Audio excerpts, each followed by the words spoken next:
Good morning. I would like to welcome you all to College Conversations with colleges that support students with learning differences.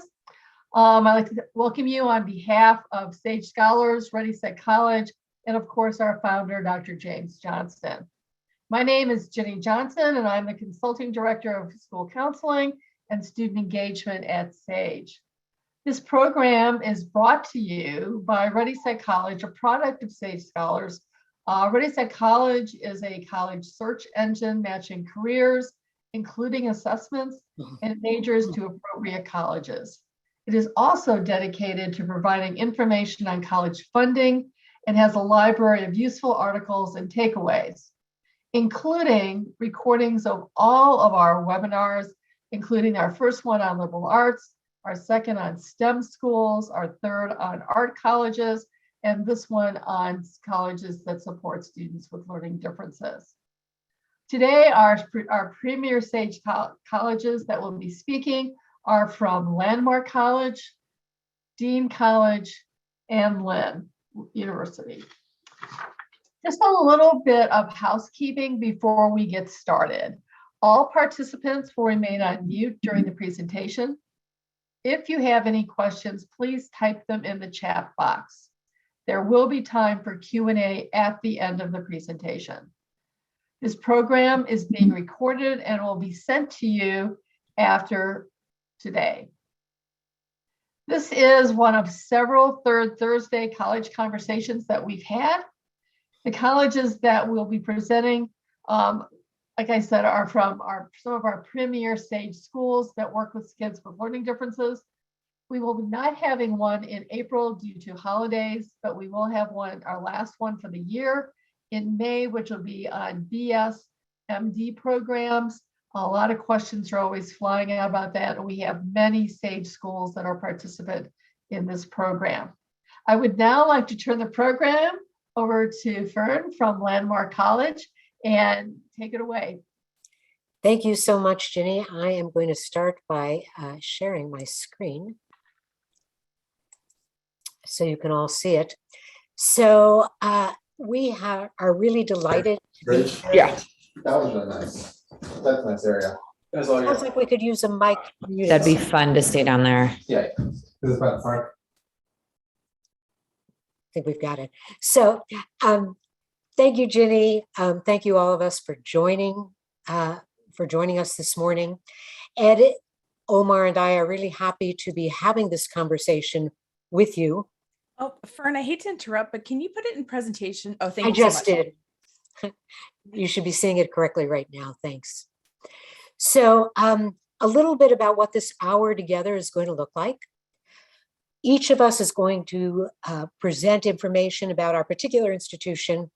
I'm going to kick the conversation off with a kind of an overview, a foundation for discussing student searches for college when they are students who have learning differences. Albert Einstein said, everybody is a genius, but if you judge a fish by its ability to climb a tree, it will live its whole life believing that it is stupid. And so it is, I believe, with neurodiverse students. They compare themselves often and frequently unfavorably to their neurotypical peers, as if they weren't as intelligent or as capable. We know that nothing could be further from the truth. There is growing evidence, emerging research that tells us that those traits that we list under the heading of neurodiversity represent adaptive strengths in many contexts, contexts like business, the arts, STEM, technology. I am in no way minimizing the challenges that they present, but in the right setting with the right support, these same traits can enable students to contribute and flourish in ways that traditional learners may not. So the key words here are right setting and right support. How does a student or you as counselors, how do you determine that?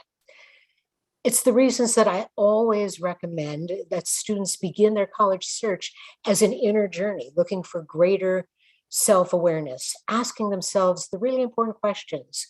Who am I? What do I want from college? What environment do I learn best in?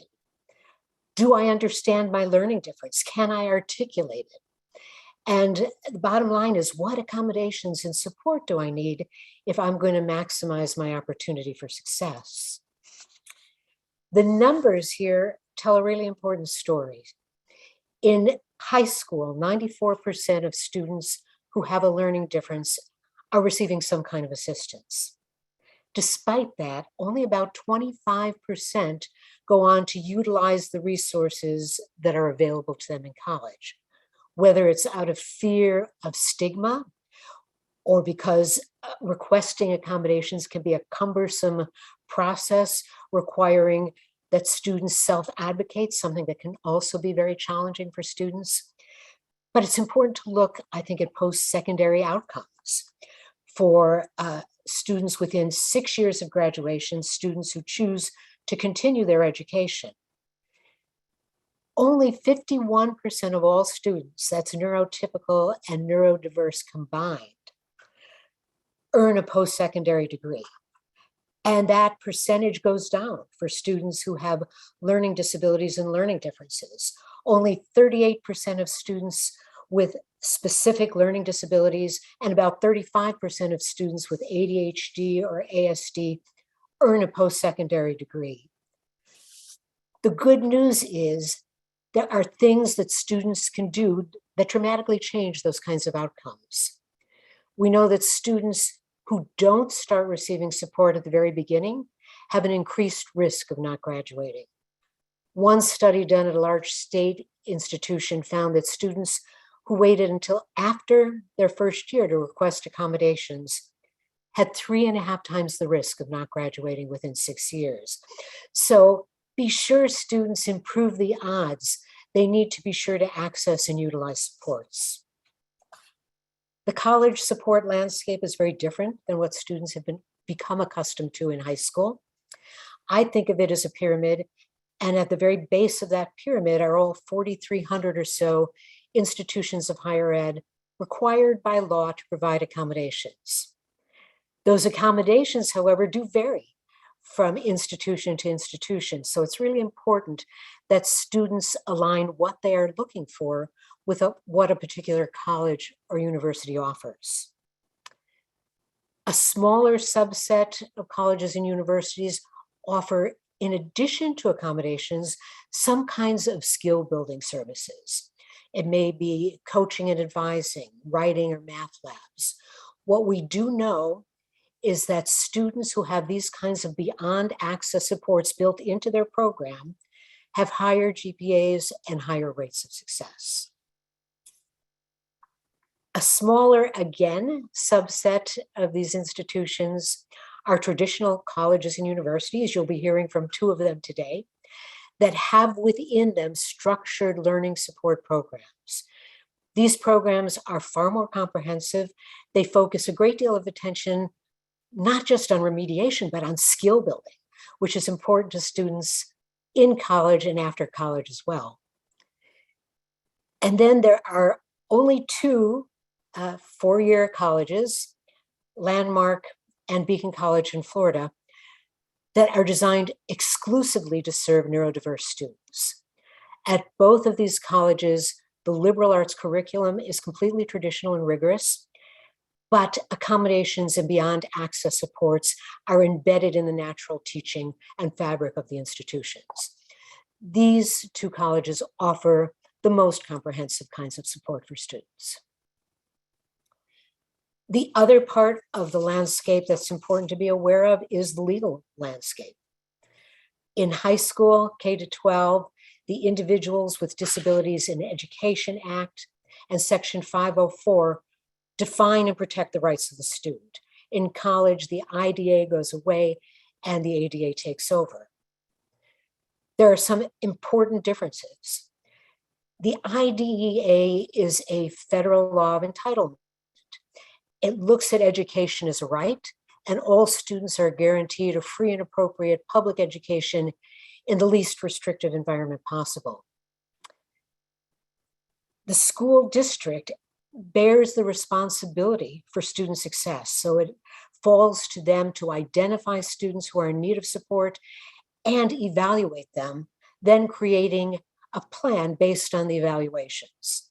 Parents are often very, very involved in that planning stage. But then a student gets to college. The ADA is a federal civil rights law. It prohibits discrimination on the basis of a disability, but it doesn't look at education as a right. Students must gain admission to any college or university based on academic merit, because unlike in high school, curriculum is never modified. There is some confusion about IEPs and 504s, but they are not legally binding in college. If a student wants to receive support, wants to receive accommodations, they bear the full responsibility for that. They must disclose, they must provide whatever documentation an institution requires, and that too varies from institution to institution. But one of the most significant differences is that students are generally 18 by the time they get to college, and parents are no longer going to be involved in the process. That's one of the reasons why I think it's so important that students get experience while they are still in high school, understanding and articulating their learning difference, because they are going to need to be good self-advocates when they get to college. Evaluating disability services starts with identifying what services the student is looking for. They start with the inner journey that I referenced, but then I encourage them to review their IEP or 504 plan, look at the services that they're using as part of those plans, and compare that to what the people closest to them think they need: teachers, counselors, parents. Out of that comes a definitive list. They're going to start their explorations with all of you, but I continue to encourage them to explore college websites. Put in search terms like best colleges for students with ADHD. The results that will turn up are very valuable. It's also important that as they explore college websites, they look at both disability services and universally available services, because they will generally be using a combination of those things. I encourage them to go beyond the website and make contact in some fashion with admission and disability services. And as part of that exploration, to determine where disability services is located. On some campuses, it's located outside the mainstream, and even students who access accommodations and support are less likely to keep utilizing those supports if that's the case. I also recommend the K&W Guide. It has a very useful index which groups colleges and universities according to level of support. I also remind students, so that they are prepared for what's to come, that evaluating accommodations is not one and done. It's an ongoing process. Those accommodations are designed to provide access. They need to continue while they're in college, monitoring their access. And if they find at any point that it's diminished, it's time to go back to self-advocating. There are more factors to consider, when looking for that college match than we could possibly discuss here this morning. But some of the ones I consider most important, in addition to what I've discussed already: student life and campus connectedness. What is the culture like on campus? Is it welcoming? Is it inclusive? What are attitudes towards students who have learning disabilities? Is student life full and rich? For students who are on the autism spectrum, what is the availability of social pragmatic support? That can be key to success for these students. And finally, are mental health services easily accessible on campus? Learning differences and disabilities are often accompanied by a mental health component. We see anxiety, depression, and when you combine that with what the 2.5 years, the last 2 years or so have been like for all of us, we have seen during the pandemic, anxiety and depression double. So a really important key to student success can be the availability of these services. Much more to consider, but encourage your students to ask lots of questions. While finding a good college fit is important for all students, I think it's particularly important for neurodivergent students who may think if they are not succeeding that they are not cut out for college, when the fact may really be that they're not cut out for the particular college that they're attending. So with that, I am going to turn it over to Ed. Thanks, Fern. Welcome, everybody, and happy St. Patrick's Day. So lots of those messages popping up. I'm going to talk a little bit about Dean College. I'll start off talking a little bit about the college in general, kind of a lightning round of some fast facts. And then we'll talk a little bit more specifically about the programs and supports that we provide at Dean. So if you're not that familiar with us, we're located just outside of Boston. We're about a 45-minute train ride or a 45-minute car ride, depending upon traffic, outside of Boston. A very safe community, typically voted one of the top 5 safest cities in America. You can Google that. I'm not just making that up, but a great community. We're right in the center of town and a great community for students to be part of. We are a smaller school, about 1,200 students, full-time undergraduate students here at Dean. Some of you may be familiar with our former name of Dean Junior College, which surprises people, has actually been over 25 years ago that the junior was dropped. We do still offer some associate degree programs, but currently about 90% of our students pursue 4-year bachelor degree programs and about 10% associate degree programs. We do welcome students from across the country and from around the world, typically around 3 dozen or so different states represented and around 2 dozen or so different countries. The very diverse student body. About a third of our students identify as underrepresented students of color. And as I mentioned, with students coming from around the globe, in non-COVID times, close to 10% of our students are international students, either coming maybe from a private or boarding school in the US or coming from outside the US. Primarily a residential community, about 90% of our students do live on campus, and we do provide and guarantee housing for all 4 years.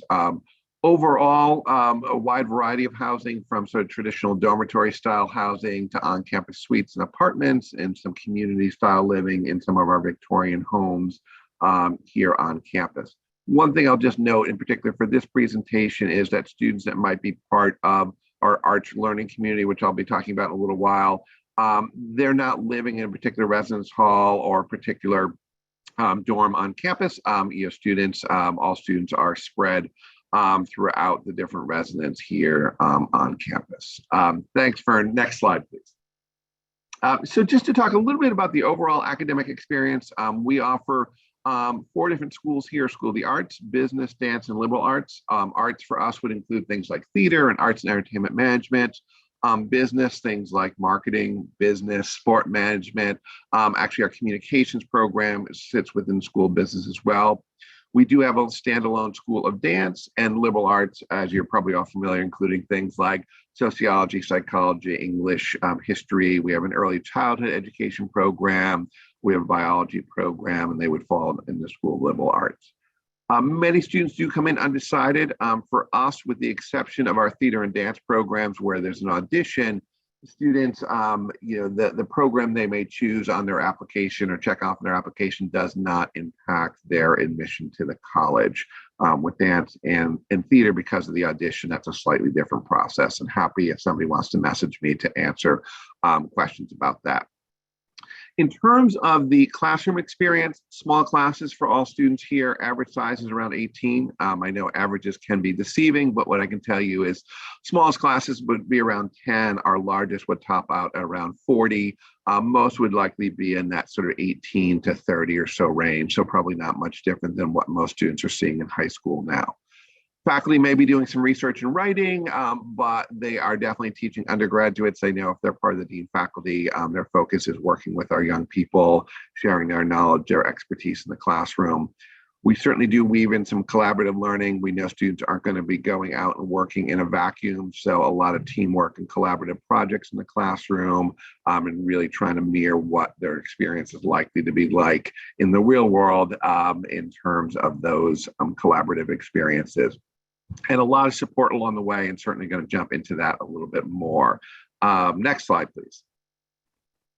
So since you're not with us today, I'm not going to talk a lot about student life because words, don't do it justice, but just to give you a little bit of a sense of campus community here, a nice winter day in the middle there in Dean Hall. That's the original building on campus. A lot of different student activities and events going on. Our spring carnival in the bottom left, our on-campus Thanksgiving dinner in the upper right, Boomer, our mascot, on the left-hand side. But what I would say is, even with the majority of students living on campus, we're not a big suitcase school. So typically for a non-holiday time, about 70 or 80% of our students are here on any given weekend. So lots of activities for students to get involved in, and talked a little bit about that proximity to Boston. So we'll definitely take advantage of that. We're also only about 10 minutes from Gillette Stadium, where the Patriots and New England Revolution played. You'll see on the bottom right, we've had some great opportunities for some of our Dean dancers. Those are actually Dean students on the field there for pregame shows, halftime shows, those sorts of things as well, and some great internships for students as part of the Gillette complex, if you will. All right, next slide, please. So I'm going to talk a little bit about academic support here at Dean and learning support here. And I'll start off on the left-hand side where it says tutoring. And these are really options available for all students. These are free, no charge for these. So a mix of peer and professional tutoring, which would be subject-based tutoring, study partners and study labs where students, may want to work with some other students or need a little bit of support in terms of preparing for a class or upcoming exam or test, something along those lines. Specific math and writing center that's available for all students as well. In those particular areas, and writing can be anything from an English paper to a lab report, so on and so forth. And we also have some new dedicated presentation spaces, practice presentation spaces here on campus as well. And we have some support for students in terms of giving them feedback as they might be preparing for some of those presentations in the classroom. In the middle here, I'll actually just comment on the bottom first. Fern talked a little bit about disability services. We call them accessibility services here at Dean, but these are open to all students. No, fee, no charge for that, and that would really be a student and their family working with our accessibility coordinator in terms of accommodations here on campus. The other two bullets or cells here in the middle are academic coaching and Strive for Success. Our fee-based services, the academic coaching, this provides one-on-one support for students with an academic coach. It could be an hour a week, 2 hours a week. The great thing is it's part of their schedule. They're not looking to find that person, schedule it on a weekly basis. It's part of their academic schedule right in between classes, for example, on any given day. This is not content-based tutoring, but really thinking more executive functioning, organizational skills, that sort of thing, and somebody that can help a student just juggle lots of different things on their plate and lots of different demands, and particularly helpful in the first year for many students as they make that transition to college.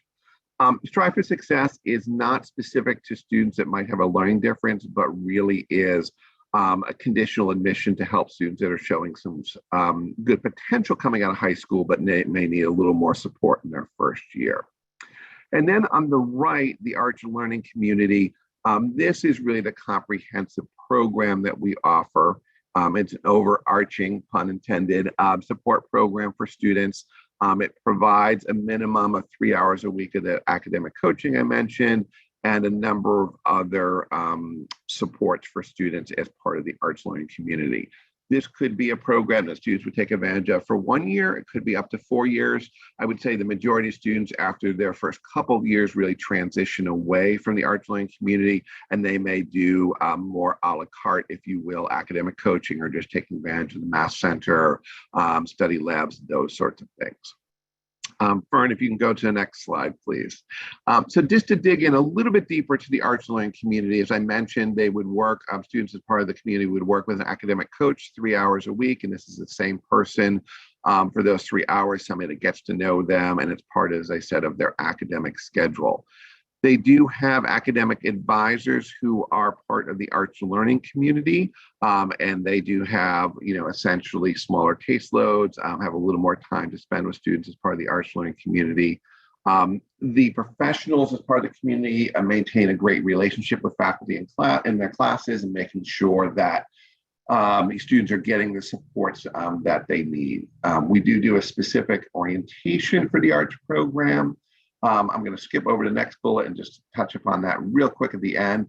There is some cohort course instruction. I just want to emphasize that this is not a program that provides modifications for courses, but we do have typically 2 courses a semester as part of Arch that are taught by faculty that are used to working with students that learn in diverse ways and that maybe learn a little bit differently. So faculty that are comfortable and experienced in working with students in the art learning community. There is some supplemental instruction. So, beyond office hours, specific sort of study labs, as I mentioned before. And as I just said, this is not a modified curriculum. Fern talked a little bit about, the parent role, and I'll just go back to that for 1 second.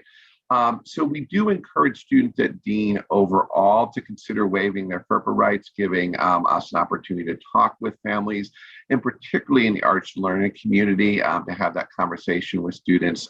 Parents are still going to understand their students' needs, better than we are, particularly during the first year. So it's rare that art students don't waive those rights. So we do have a lot of interaction with parents along the way. And really, last but not least, in terms of what are we looking for in an art student, we're looking for students that are motivated and that want to take that next step to a college program, that are ready to live independently and are ready for that social piece as well.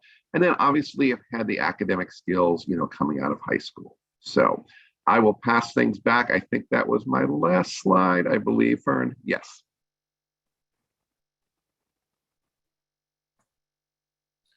Super. Good morning, everyone. My name is Omar Alnahas. I am with the Office of Admission at Lynn University.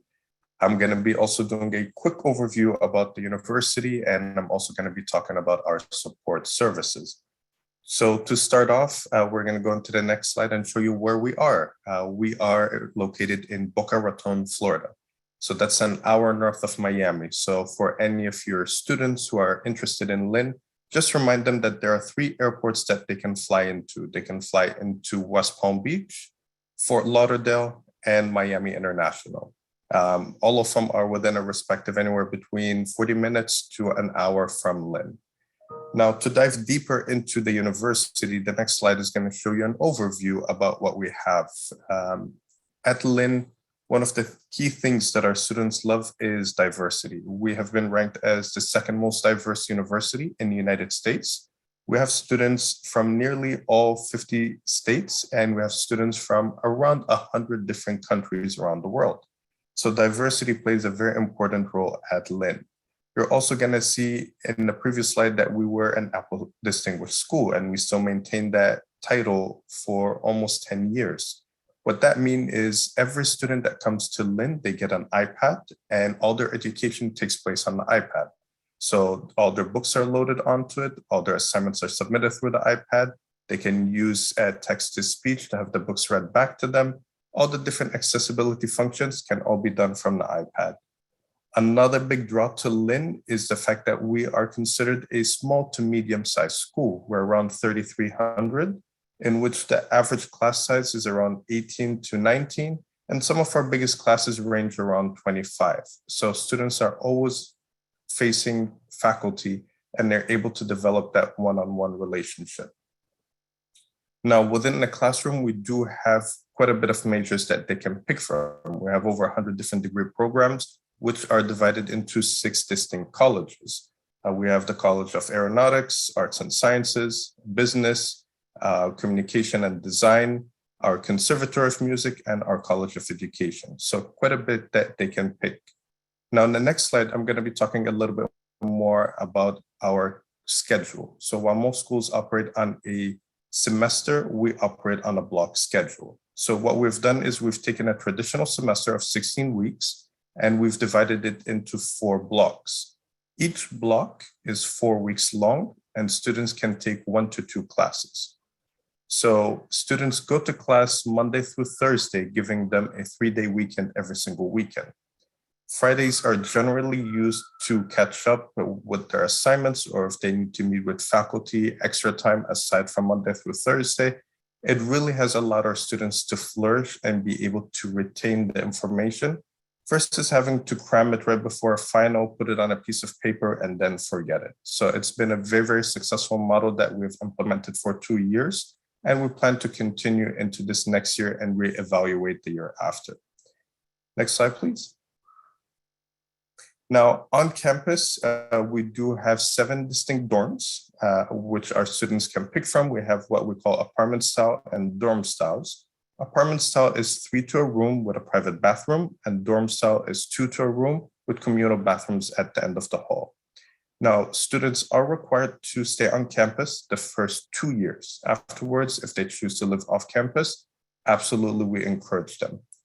Another big perk at Lynn is our meal plan. We only have 1 meal plan and it is unlimited. So students can eat as little or as much as they want. And as you can see in the photo in the bottom right, each one of our stations has an iPad where it breaks down all the food nutritions, whether we're looking at macros from carbs, fats, and proteins, or you're looking at the specific ingredients of a meal. This gives an overview. That way we're also cognizant of any allergies. Next slide. One of the big things that are at Lynn is our student wellness. We really do have that as a core component of the university. In the far left, you're going to see that every Lynn student roughly has 7 dedicated advisors. And if they are a part of our Institute of Achievement and Learning, the IAL, they're going to have 8 advisors. Now, the Institute of Achievement and Learning is a program that is dedicated for students with learning differences. Essentially, what we offer are 4 things. We offer academic coaching, we offer tutoring, we offer a writing center, and a testing center. So again, the academic coaching is somebody that they can meet with. It is a professional with a master's degree and higher, and they meet roughly 2 to 3 times a week. That's 2 to 3 contact hours to ensure that they're doing well, some academics, that they're not homesick, they're not stressed, they're doing great, tracking their grades. So they do all of that. Our tutors are also staff and faculty members with a master's degree and higher in that specific field. So it helps the students really succeed in their classes. The Writing Center is dedicated for any of our students that need a little bit of support when it comes to writing a paper, as we do quite a bit of that at Lynn, since we do mimic real world.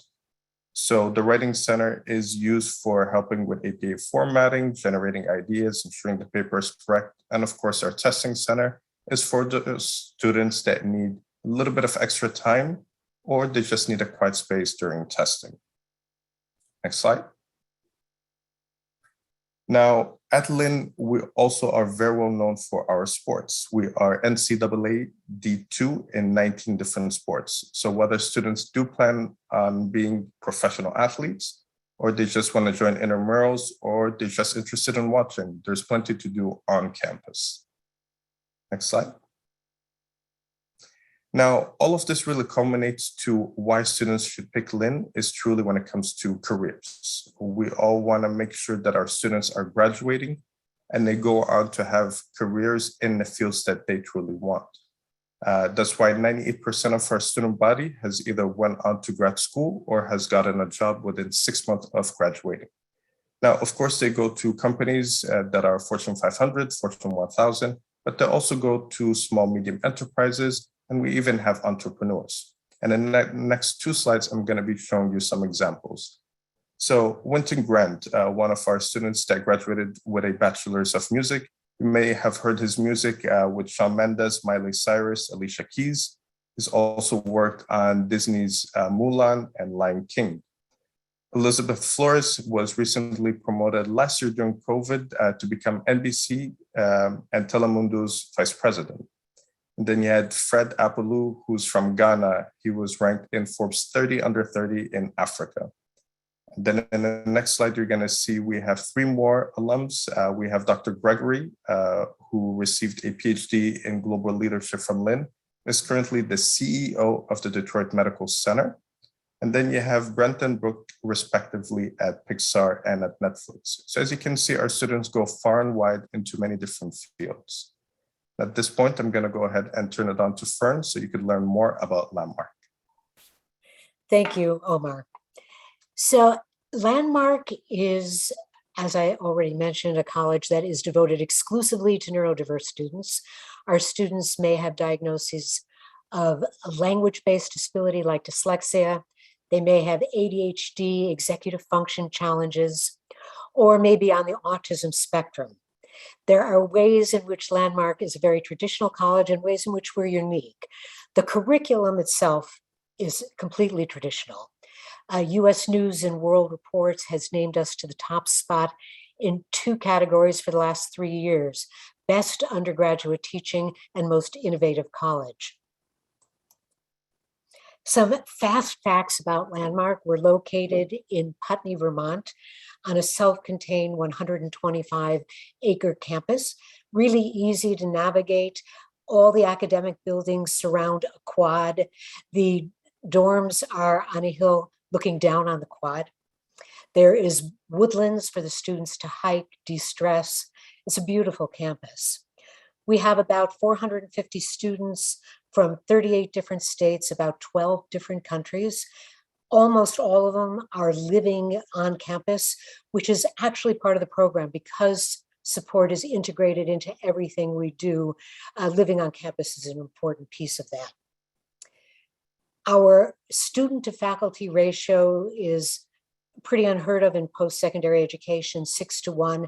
But what's more important than that is that it enables us to have incredibly small classes. They average 8 to 12 students. There is no such thing as a first-year lecture class. Our classes are very dynamic. Students are interacting with one another, interacting with their professor, and are kept engaged by the universal design with which we offer content, presenting content multimodally so students, regardless of how they learn, can access the materials. We are small, so we may not have the same breadth of majors that other colleges have, but we have 11 associates and bachelor's degrees, a range of concentrations.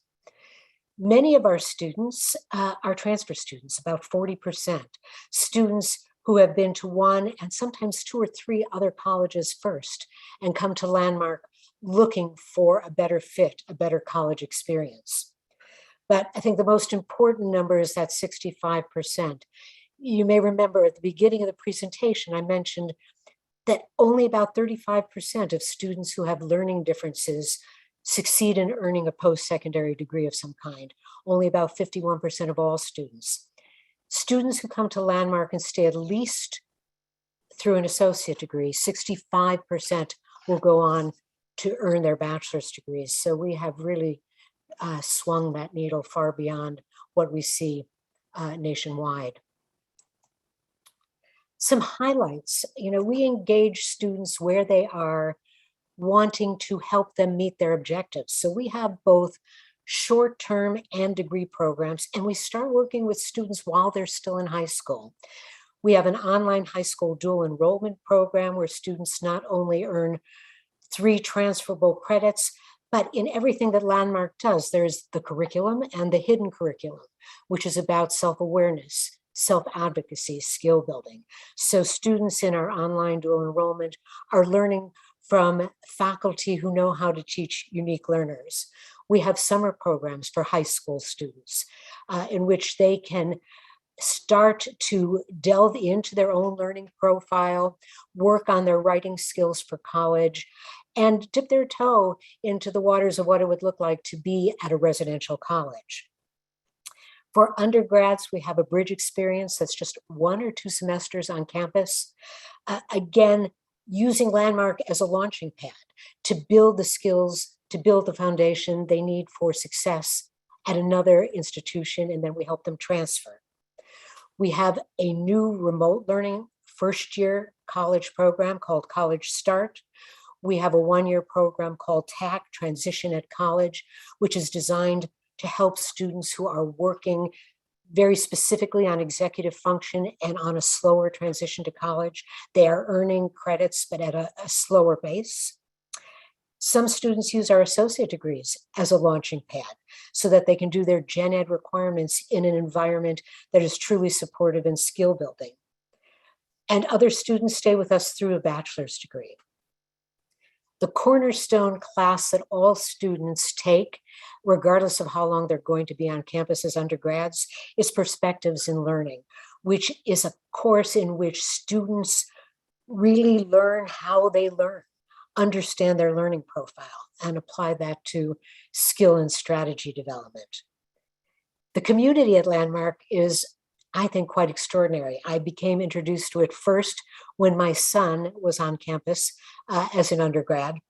When you get 450 students on a small campus, everybody working on some kind of a challenge, what you end up with is a welcoming, supportive community. Nobody is ever on the outside looking in. Everybody feels and knows that they are an integral part of this very dynamic learning community. The Landmark College Institute for Research and Training is embedded right in the campus. They are on the cutting edge of research that is changing the way neurodiverse students are taught. Their impact is worldwide. They are also, through that research, changing the outcomes for neurodivergent students. One of the great assets is that they offer students an opportunity to intern, to participate in this cutting edge research. The National Science Foundation recently awarded us a grant that allowed Landmark students to create a virtual reality education game designed to promote access to STEM for students on the spectrum. The Center for Neurodiversity, we look at neurodiversity as a strength. Our students are likely to call their learning difference their superpower, and our Center for Neurodiversity celebrates that strength. We also have centers for diversity and inclusion, celebrating diversity in all of its many forms. And then there are the ways in which we are a very typical college campus. You know, student life is like it is on other small campuses. There are sports, speaker series, clubs, social events, trips off campus. We even have our own study abroad, 3-week trips during winter and summer breaks, led by our faculty and our own staff. Students are going to really exciting places like Botswana, the UK, Japan, Costa Rica. And as soon as that program fully reopens, we're going to be adding New Zealand and Alaska. So finally, support at Landmark. It's wraparound, it's fully integrated. There are no additional fees for services. Students meet weekly with an advisor, at least throughout their whole first year. Advisors help them set long and short-term goals, help point them to other forms of support on campus, and are also trained executive function coaches for students who want to receive that kind of support. More one-to-one support is available. Faculty all have office hours, but more than that, our Drake Center for Academic Support is faculty run and led. So students are receiving one-to-one support several times a week, as much as they want, in fact, from faculty in content. They are receiving support, you know, for students who have ADHD and need help focusing, need help initiating homework activity. That kind of support is available at the center as well. We make educational technology available to our students who need it to access their course materials. Support for that technology is also available at the Drake Center. All of our students have access to a counselor from Student Health Services, again, at no additional fee. About 60% of our students use the services of a counselor at some point during every semester. We have strong residential support systems in place and a therapy dog program that has 9 certified dogs on campus. Their handlers are faculty and staff. They can be found all over campus, and students who want to spend one-on-one time with the dog can make appointments to do that. We joke that our dogs have office hours. We have a very robust program of support for students who are on the autism spectrum. If anybody has questions about that, we can dive into that during our Q&A. And finally, there is Career Connections, because as Omar was saying, it's not enough to hand a student a degree to graduate. We are very much about making sure that their life after college is as successful. So Career Connections is the team that provides employment readiness experiences of all types for students, specifically tied to neurodiversity. They've established relationships with employers worldwide. We have codified agreements with many companies that include JP Morgan Chase, Ernst & Young, Dell, Hasbro, Point32 Health. These companies are coming onto our campus to learn what it means to establish a workplace that is welcoming to and productive for a neurodiverse workforce. They are interviewing students for meaningful internships and also providing lots of opportunities for meaningful employment after college as well. Students who are alumni can continue to use career connections as a resource even after they leave the college. So with that, we are going to open it to Q&A.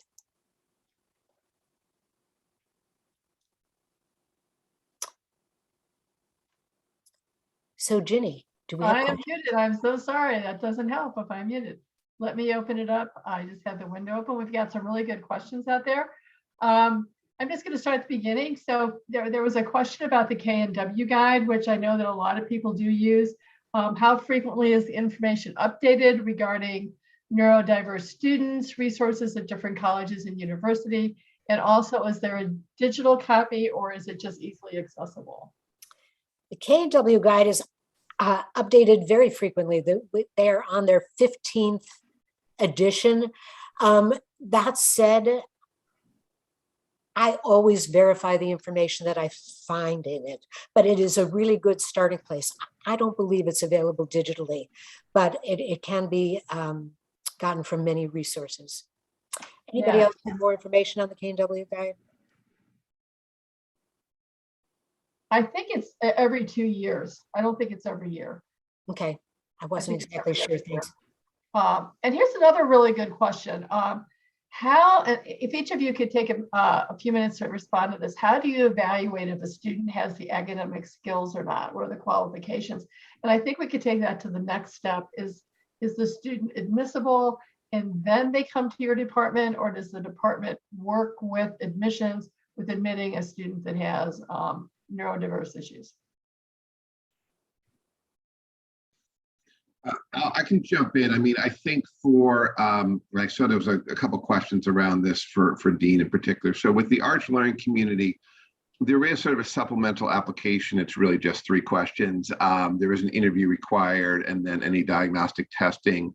And that would all go to my colleagues in the arts learning community. They're reviewing that and really seeing if they feel that the program would be a good match for that student. On the admissions side, we're taking a look at a student's high school experience, their academic experience, the courses they've taken, their success in the classroom, and kind of coming to a conclusion how we feel. And then typically we'll come together and release a joint decision. Usually we're on the same page.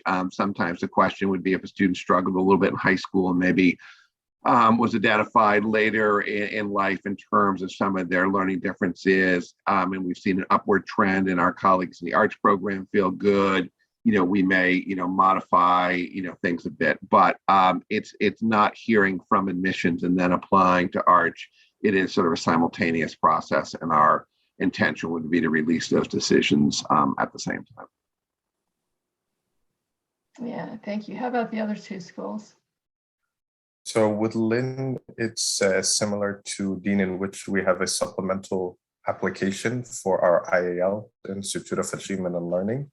However, when it comes to the admission portion, we review all students the same. So all students are looked at in a holistic view. In terms, we review their GPA, letters of recommendations, their essays, their resume. And then if they are admitted, then they can continue on the application with our IAL. So whether a student indicates that they are interested in the program or not, it does not affect their admission. And at Landmark, it's a little bit different because we are exclusively for neurodiverse students. So our admission process is very holistic. I mean, we do look at GPA, but a lower GPA doesn't preclude admission because we don't know what kind of support a student did or didn't have. We look very closely at their neuropsych testing. That's a better indication for us as to whether they're college ready. And even that we look at in a holistic way. So is a weakness in one area offset by strengths in another? We do interviews for all of our students. We are test optional. We know that And many of our students are not the kind of test takers who will best showcase their abilities that way. Excellent, thank you. There's a question about support services, and I think you guys have spoken to that, but if you could get in the weeds a little bit, are there special programs that the students can download, especially for dyslexic students, that you use, or is that an extra cost to the student? So for our dyslexic students, many of them enter the college in a language intensive curriculum that is designed to help them improve their abilities to read and also expose them to the use of educational technology. Everything that a student would need to access on our campus has been recorded so that we have voice to text, text readers, we improve their skills, and we really help them use that technology to access curriculum. How about the other two schools? And we could work, we could and do work with students, dyslexic students as well, and through the arts learning community, through the academic coaching model. There are some academic coaches that are more experienced in working with students, with dyslexic students, and then also through educational technology, options. And there really wouldn't be additional fees for that technology. But if they're working with an academic coach or part of the arts learning community, there are fees for that, portion of things. For us at Lynn, as I mentioned in my presentation, because we're an Apple distinguished school, our students get the iPad. So whether they are having a learning difference or not, they're able to utilize all the accessibility services on the iPad. However, our program, the IAL, the Institute of Achievement and Learning, is an additional fee. So for students that plan to apply and enroll into that program, the program does have a separate fee that is on top of tuition. And I should clarify one thing. There are no separate fees for anything at Landmark. Everything is included in the tuition. So a student can use as much support as they want to use without incurring any fees.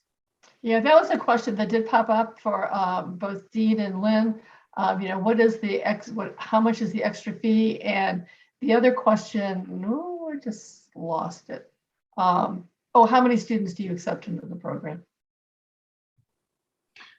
As far as, any of the sort of content-based tutoring, math center, writing center, study partner, study labs, there's no fees for any of that.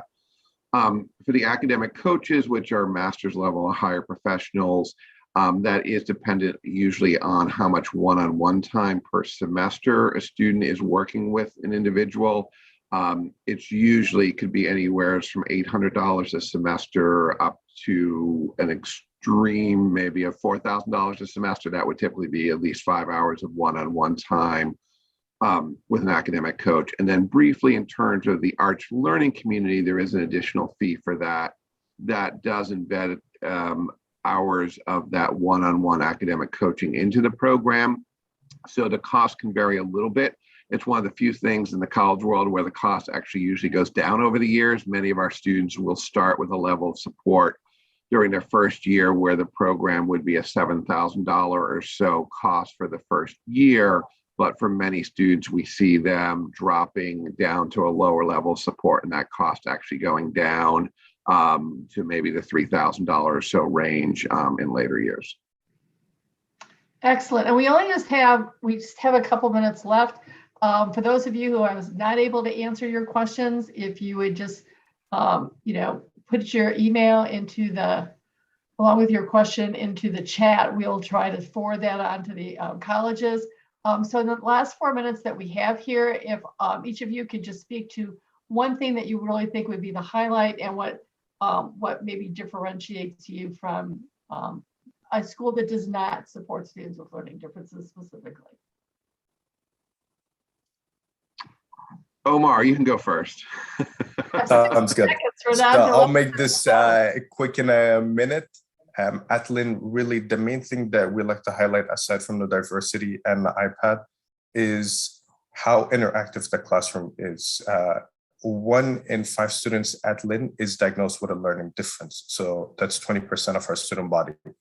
So in the classroom, students, somebody could have a learning difference, can be sitting next to somebody from Italy, in front of them is somebody from Jersey, behind them is somebody from Florida. So there's a lot of methodology in the way that information is disseminated to all the students, and they're able to learn from each other and see different ways. So that's really the key thing that you're looking at when you're looking at Lynn, is that diversity plays a very, very important role in education. And that's why our students have been successful to go afterwards to major schools for their grad studies or on to major companies as well. All right, good job. 1 minute, next. So Landmark is built on the philosophy that neurodiversity is a strength. So for all the students out there who have learning differences, learning disabilities, who feel like they represent a deficit, we can help students build confidence. We help students in a strength-based model learn to leverage their gifts to meet the challenges that their learning differences will present. And as Omar said, I mean, our students leave Landmark and go to colleges all over the country, both to complete bachelor's degrees and to earn master's degrees. We help students understand what they need to do to succeed in any environment. Okay. And I guess what I would say for Dean in terms of a few thoughts to leave you with is that really the wide range of supports that we can provide for students, from an accommodation through some more a la carte services up to a more comprehensive program, and really trying to meet students where they're at. And we often, as students, might look at the arts learning community, might counsel them away to say, you don't need that level of support. And the great thing is we may have the level of support that they do need at Dean if it's not quite to that more comprehensive program. So about 20% of our students are involved in the arts learning community.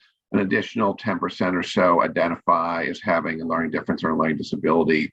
And I suspect that we suspect that there's probably another 10 to 15% of students that have a learning disability, but have chosen, back to what Fern was talking a little bit earlier on, have chosen not to self-identify, but appreciate the level of support that we can provide at Dean.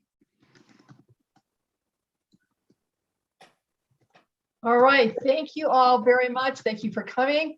Like I said, any questions we were unable to answer, we will try to forward that on to the colleges. This has been a great presentation, so I want to thank our presenters. For those of you that want contact information, we will include that in the email that I send out to you with recording, which will probably be the first of the week, okay? Thank you all and have a great day.